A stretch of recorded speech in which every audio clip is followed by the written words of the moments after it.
이상한 알베르게 32번째 날. 오 세브레이로 트리아 카스텔라. 트리아 카스텔라로 출발하는 새벽 하늘에는 별들이 반짝이고 있었다.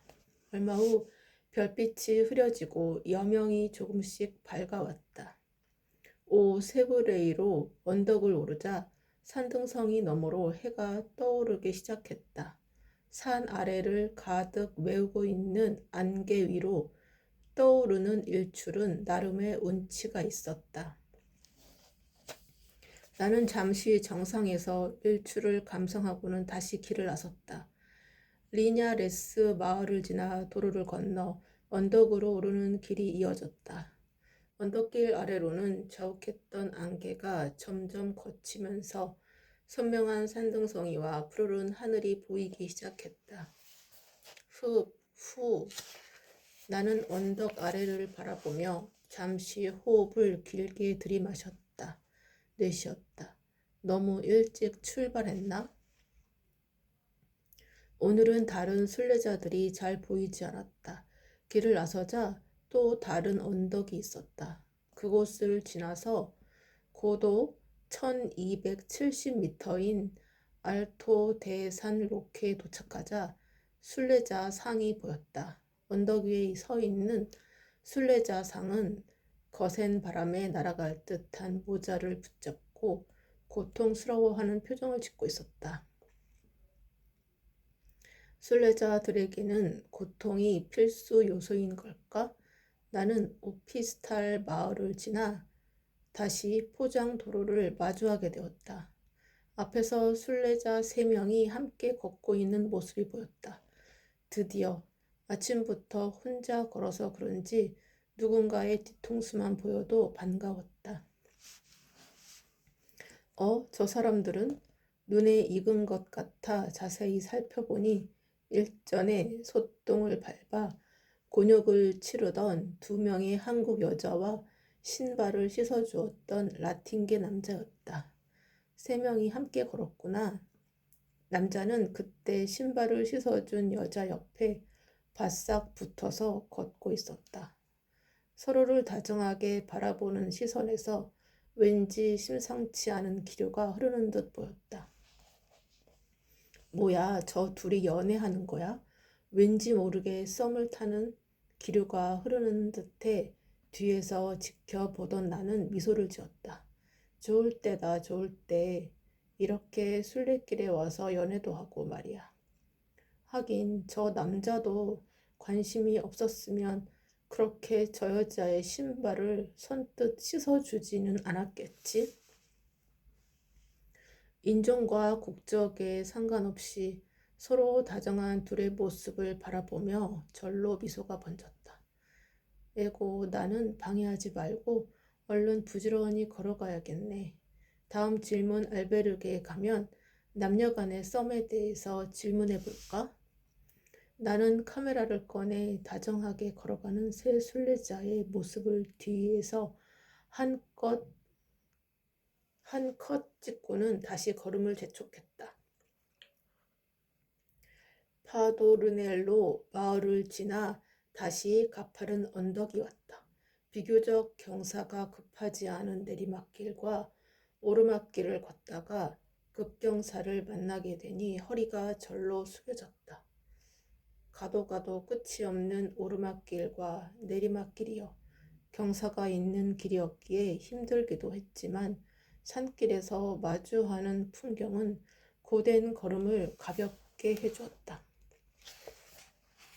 오세브레이로에서 2시간가량을 걸어 해발 1355m 포이오 고개에 도착했다. 이후로 폰프리아를 지나 트리아 카스텔라까지는 내리막길이 계속되었다. 가파른 오르막길 끝에 만난 내리막길이라 반가웠지만 방심할 수 없었다. 계속되는 내리막길은 무릎에 더 부담이 되기 때문이었다. 한참을 더 걷자 트리아 카스텔라 마을이 보이기 시작했다. 가축, 배설물 냄새가 다시 나기 시작했고 곧 쓰러질 듯한 가옥들도 눈에 띄었다. 대신에 싱그러운 풀들과 나무들, 수백 년은 되어 보이는 고목이 마을을 지키고 있었다. 조금 더 가다 보니 반질반질하게 닦아놓은 듯 깨끗한 길이 보이기 시작했다. 트리아 카스텔라에 거의 다다른 것이었다. 트리아 카스텔라는 세계의 성이라는 뜻에서 유래됐다고 하는데 현재는 성이 남아있지 않다고 했다. 나는 길을 걷다 목을 축이려 물병을 손에 쥐었다. 그런데 남은 물이 얼마 없었다. 목이 마르던 차에 마을에 들어서자 한 카페가 눈에 들어왔다. 수연, 카페 안으로 들어가 음식을 주문하려는데 뒤에서 누군가가 나를 반기는 목소리가 들렸다. 오세브레이로 마을 입구에 만났던 프로 트래커 존이었다. 존, 여기에서 만나다니 자네를 이곳에서 다시 만나게 되니 반갑군. 이제 도착한 건가? 네, 오세브레이로에서 하루 쉬었거든요. 존은 언제 도착했어요? 난 어제 도착했다네. 이제 사리아로 떠나려고 하지. 맥주를 마시고 있는 존과 동석한 나는 얼음이 담긴 콜라를 마시며 이런저런 이야기를 나누었다. 사리아로 떠난다고 하는 존과 작별 인사를 하고 예약해 두었던 사립 알베르게로 갔다.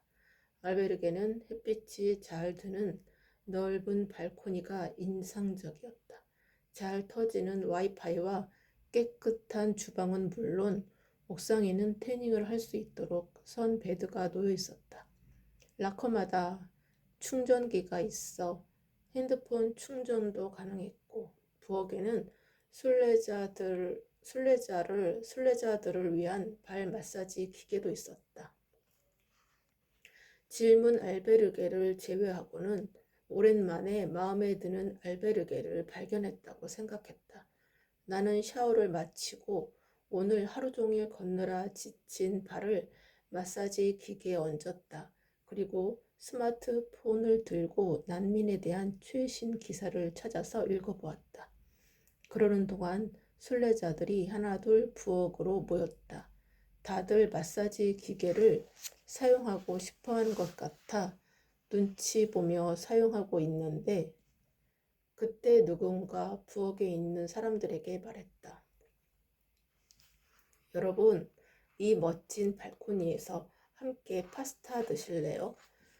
소리가 나는 쪽으로 고개를 돌려보니 한 쌍의 남녀가 파스타에 담긴 접시를 들고 발코니에 있는 긴 테이블로 다가오고 있었다. 여자는 어깨까지 내려오는 붉은 곱슬머리였고 남자는 금발에 키가 작고 통통했다. 다른 순례자들도 같이 저녁을 먹기 위해 인사를 나누며 각자가 만든 요리를 가지고 와서 테이블에 세팅하기 시작했다. 테이블에는 와인을 따르는 사람도 있었고 샐러드를 담고 있는 사람도 있었다. 재밌는 인터뷰를 할 수 있을 것 같아 나도 발 마사지를 마친 뒤 테이블로 걸어갔다. 안녕하세요. 저도 함께 해도 될까요? 붉은 곱슬머리 여자가 나에게 악수를 건네며 물었다. 물론이죠. 이름이 수연이라고 합니다. 한국에서 왔습니다. 수연, 반가워요. 저는 자넷이에요. 캐나다에서 왔어요. 여기는 제 남자친구 케빈이고요.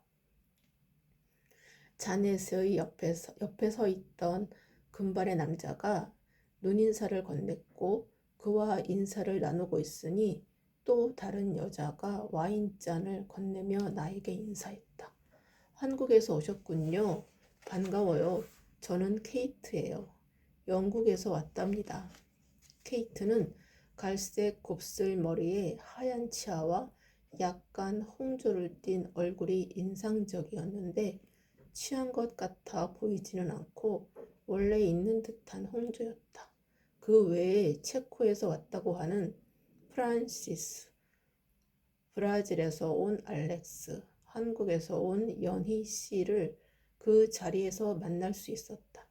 어느새 발코니 테이블에는 파스타와 바게트, 샐러드와 와인으로 멋들어진 저녁 식사가 차려졌다. 해가 저무는 오후의 부드러운 햇빛과 시원한 바람이 마음을 여유롭게 했다. 나는 사람들에게 양해를 구하고 테이블이 잘 나오도록 발코니 한편에 카메라를 설치했다. 오늘은 어떤 이야기를 나누게 될지, 그 속에서 무엇을 함께 공유하게 될지 기대가 되었다. 케이트가 잔을 들며 말했다. 집을 떠나 이렇게 타국에서 서로 다른 문화를 가진 사람들을 만나다니 참 흥미롭네요. 모두 다 같이 건배 한번 하실까요? 건배. 우리는 둥근 테이블에 앉아 각자 잔을 들고 서로의 눈을 바라보며 건배했다. 다들 지금까지 순례길은 어떠셨나요? 발의 통증만 아니면 최고죠. 프란시스의 말에 다들 이해한다는 듯 웃음을 터뜨렸다. 자넷이 프란시스에게 물었다. 체코 사람들은 하이킹을 좋아하는 편인가요? 그럼요. 체코에는 산이 많아서 주말이 되면 하이킹을 많이 가고 또 겨울이 길어 스키도 많이 즐겨요. 캐나다에서도 하이킹을 많이 해요? 저는 서부의 알버타주에서 왔는데 로키 산맥은 다들 잘 아실 거예요. 하이킹 이야기가 나오자 반대편에 앉아있던 연희 씨가 대화에 참여했다. 하이킹으로 유명한 곳도 많이 있는데 사람들은 왜 굳이 스페인까지 와서 순례길을 걷고자 할까요? 연희 씨의 말에 알렉스가 답했다. 다양한 사람들을 만나서 이렇게 어울리는 것이 좋아서 아닐까요? 이곳만큼 세계 각국의 다양한 사람들이 모이는 곳은 찾기 힘들 거예요. 자넷이 알렉스의 말에 매우 공감하며 말을 이었다. 여기서는 서로가 서로를 챙겨주죠. 다리가 아픈 이를 데리고 병원에 다녀오기도 하고 음식을 서로 나누어 먹기도 하고 필요한 물품도 서로 챙겨주기도 하고요. 케빈도 그 말에 공감하며 자넷의 손을 잡으며 대화를 이어갔다. 여기 순례길에 오는 사람들은 모두 착하고 친절한 것 같아요. 저는 이혼한 뒤 혼자 힘든 시간을 보내다가 순례길을 왔는데 이곳에서 자넷을 만나 사랑에 빠졌습니다. 그동안의 힘든 시간이 다 그녀를 만나기 위한 과정이었던 것 같아요. 순례길은 치유의 한 과정이지요. 알렉스가 두 사람을 향해 축하를 건넸다. 아, 축하드립니다. 이번 여정을 통해 인생의 제2장을 여시기 바랍니다. 알렉스의 말에 모두 와인을 들고 케빈과 자넷의 새로운 시작을 응원했다. 와인을 마시며 케이트가 말했다. 저는 일상에서 벗어나서 뭔가 새로운 것에 도전해보고 싶었어요. 직장을 다니고 친구들을 만나는 일상이 조금 단조롭게 느껴질 때가 있는데 그럴 때는 여행이 큰 활력소가 되더라고요. 케이트에 이어 연희 씨가 홀가분한 표정으로 순례길에 오게 된 이유를 말했다. 저는 다니던 직장을 그만두고 순례길에 왔어요. 직장 생활이 저와 맞지 않아서 스트레스를 받던 중에 먼저 순례길을 다녀온 친구의 추천으로 오게 되었어요. 여기 오니까 마음이 여유롭고 참 좋네요. 연희 씨와 케이트의 대화가 이어졌다. 한국에서 어떤 일을 하셨나요? 저는 공무원으로 민원 담당을 했어요. 민원을 넣는 사람들이 본인들의 사정이 급하다 보니 저에게 험한 말도 하고 이런 일들이 하루 이틀 쌓이니 정신적으로 힘들어지더라고요. 다른 쪽의 일에도 관심이 있었나요? 제가 그림 쪽에 관심이 많아서 그래픽 디자인을 해 보려고 하는데 이쪽 분야로는 전공도 하지 않았고 경험도 없어서 사실 조금 망설이고 있어요. 순례를 마치면 원하는 일을 하길 바라요. 당신의 행운을 빌어요. 화기애애한 분위기 속에 격려와 응원이 서로 오고 갔다. 흥이 오른 프란시스가 벌떡 일어나며 연희 씨에게 말을 걸었다. 저는 서울에 가본 적 있어요. 경복궁도 가보고 명동과 남산타워에도 가봤죠. 안녕하세요. 감사합니다가 그때 배운 한국어예요. 하하, 잘하시네요. 프란시스의 깜짝 한국어 실력에 모두 재미있어 했다. 한바탕 웃음꽃이 피고 자넷이 나에게 물었다. 수연은 한국에서 무슨 일을 했어요? 나는 조금 전에 설치해둔 카메라를 가리키며 대답했다. 보시다시피 한국 방송국에서 PD 일을 하고 있어요. 사실 이번 순례길은 출장으로 오게 되었지만 세계 각국에서 온 사람들을 만나고 인터뷰하면서 많은 것을 배우고 있어요. 그리고 특별한 알베르게도 알게 되었고요. 그곳에서는 제가 궁금한 것을 질문하면 답변을 받을 수 있답니다. 신기하죠? 질문하면 답을 준다고요? 연희 씨가 눈을 동그랗게 뜨며 물었다. 네, 제가 궁금한 것을 질문하면 다음날 편지로 답변이 오는데 답변의 내용이 너무나 충격적이면서도 너무나 옳은 말이라서 페이스북에 올리고 있어요. 그런 곳이 있었어요? 정말 궁금하네요. 저도 수연 씨의 페이스북에 한번 들어가 봐야겠어요. 하하, 나중에 제 아이디 알려드릴게요. 간단한 자기소개가 끝난 후 우리들은 시간이 가는 줄도 모르고 순례길에서 얻는 위로와 감동, 힐링에 대해 계속해서 이야기를 나누었다. 서로의 눈동자를 바라보며 이야기하고 이해하며 알아가는 시간이 저 밤하늘의 별처럼 빛나는 순간이었다. 함께 한 오늘의 시간이 서로에게 좋은 추억으로 남기를. 우리는 페이스북 아이디를 공유하고 내일을 위해 마지막으로 건배하고는 각자의 침대로 돌아갔다.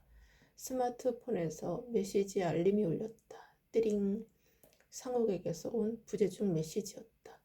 메시지가 도착한 시간을 보니 한참 파티하고 있을 때 온 것이었다. 포럼 생중계가 이제 끝난 건가? 나는 지금이라도 당장 상욱이 만나러 온다고 할까봐 조바심이 들어 침을 꿀꺽 삼키며 메시지를 열어보았다. 페이스북 메시지 from 상욱. 수연아, 미안하다. 우리 팀은 한국으로 먼저 귀국하라고 하셔서 아쉽지만 우리는 한국에서 봐야겠다. 마지막까지 촬영 잘하고 한국에서 보자. 역시 하늘이 내 기도를 들어주셨음이 틀림없어. 나는 혼자서 이 시간을 잘 보내라는 하늘의 응원을 받은 것 같았다. 상욱에겐 괜찮으니 한국에서 만나자고 답장을 보냈다. 많은 사람이 일상에서 벗어나 여행을 통해 힐링하고 재충전한다고 말했다. 삶의 활기를 찾기 위해 잠시 일상을 떠난 우리는 과연 무엇을 얻을 수 있을까? 순례길의 경험이 다시 일상으로 돌아간 우리들에게 어떤 변화를 만들어낼지 기대가 되었다.